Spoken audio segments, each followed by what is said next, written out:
ahí se respondía a las preguntas que tenían los lectores. Por ejemplo, ¿de qué lado debería dormir para que funcione mejor mi corazón? ¿Es mejor tener niños en primavera o en verano? ¿Masturbarse 5 veces al día es excesivo?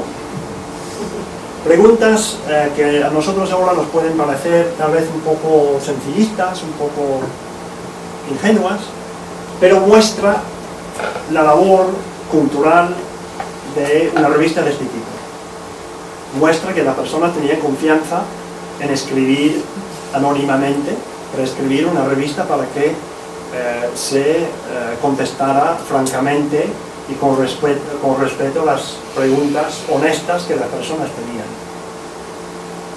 Porque no tenían otros canales, no había internet, no había televisión.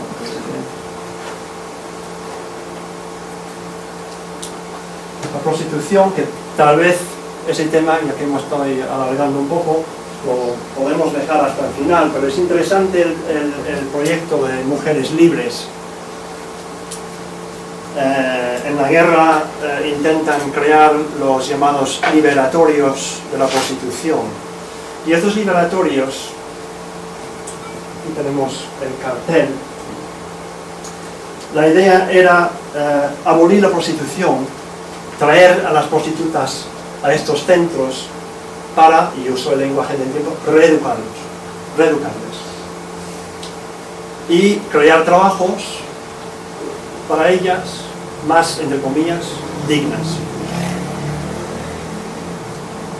Yo creo que con el debate que hoy se tiene en torno a la prostitución, como dije al principio de la charla, pues esto puede parecer un poco desfasado, un poco inapropiado, pero hay que considerar también los altos niveles de violencia que había, y no solamente eso, sino la transmisión de enfermedades venéreas como la sífilis, que era una plaga en Europa en los años 20 y 30. Y la última cuestión, antes de pasar a esos artículos, la última cuestión que me gustaría abordar, si me permitís, es la cuestión de la homosexualidad, que creo que es muy importante porque estamos a años luz, en los años 20 y 30, estamos a años luz de la contestación queer, de la contestación trans de hoy, y estamos en un marco en los años 20 y 30 que es, como se podría decir ahora, completamente heteronormativo, es decir, donde la heterosexualidad era lo que se asumía como la forma, la expresión más natural del sexo y de relaciones entre personas.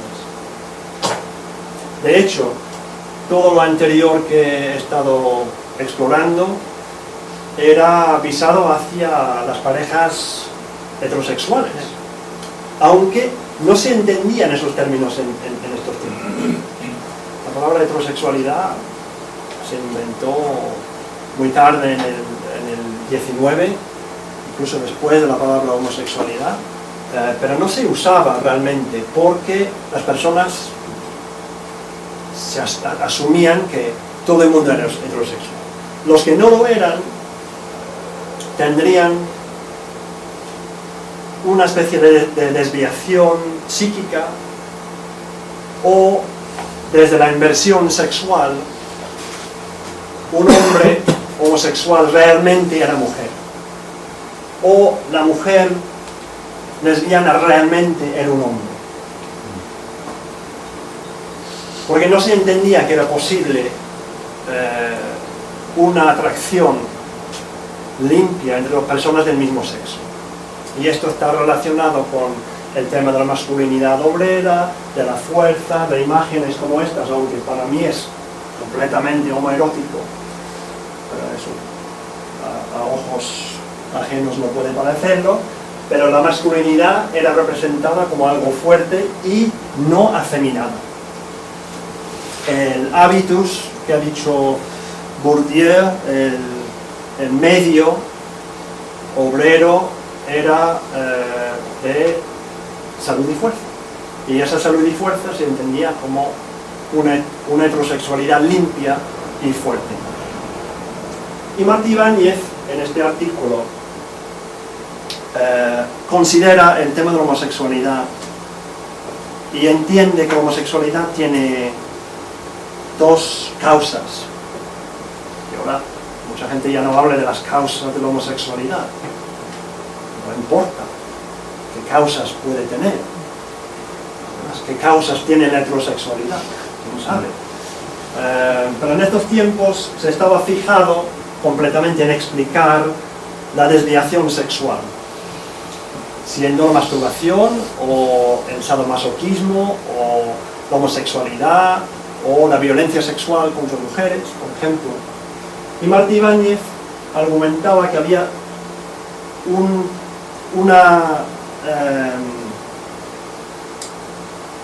dos tipos de homosexualidad, dos tipos de homosexualidad, una que sería la congénita, es decir, digamos, tal vez ahora, la genética, y otra que era la adquirida.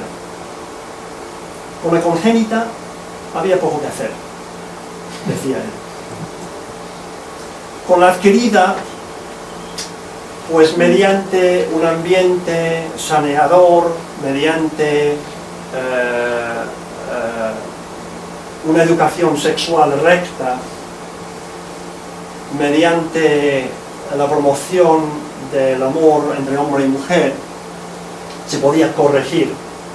Las personas podían dejar el pecado casi, ¿no?, de ser homosexuales y podían pasar a la limpia heterosexualidad.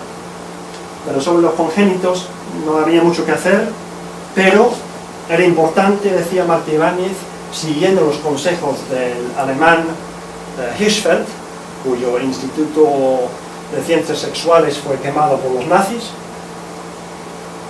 Había que intentar entender la homosexualidad, entender la homosexualidad y no reprimir a los homosexuales, lo cual para la época ya era bastante decir. Y para finalizar esta parte, os cito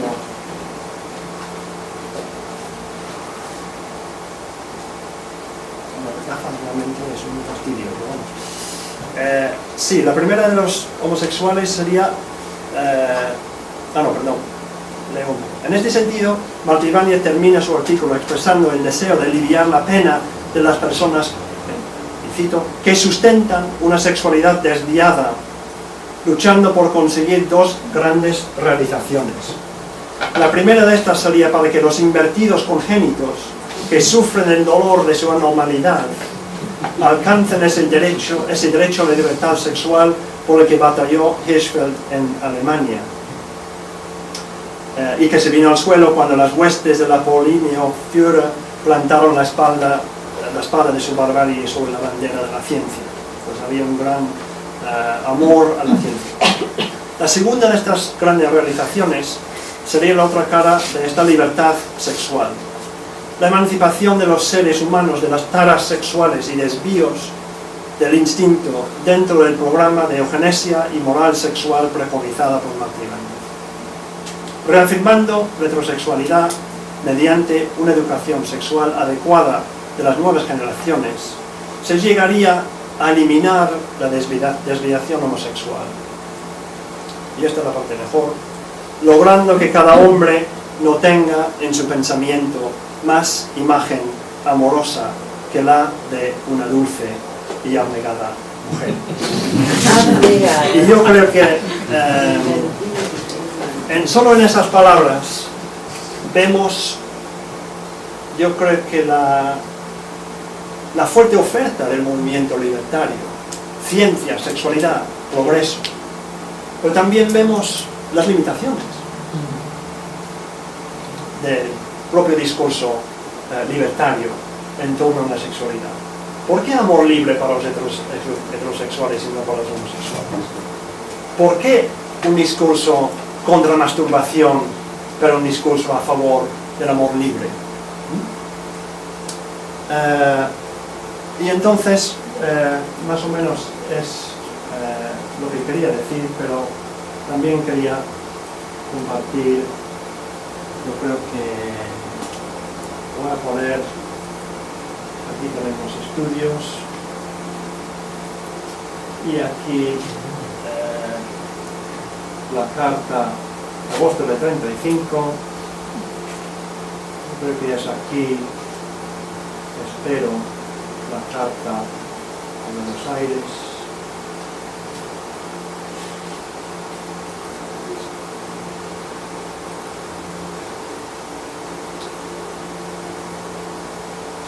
Y os voy a leer solo una parte porque es muy larga la carta, pero insta a que el señor Rafael Assange encuentre su propio camino hacia una sexualidad libertaria, libre, compartiendo con su pareja, con su novio.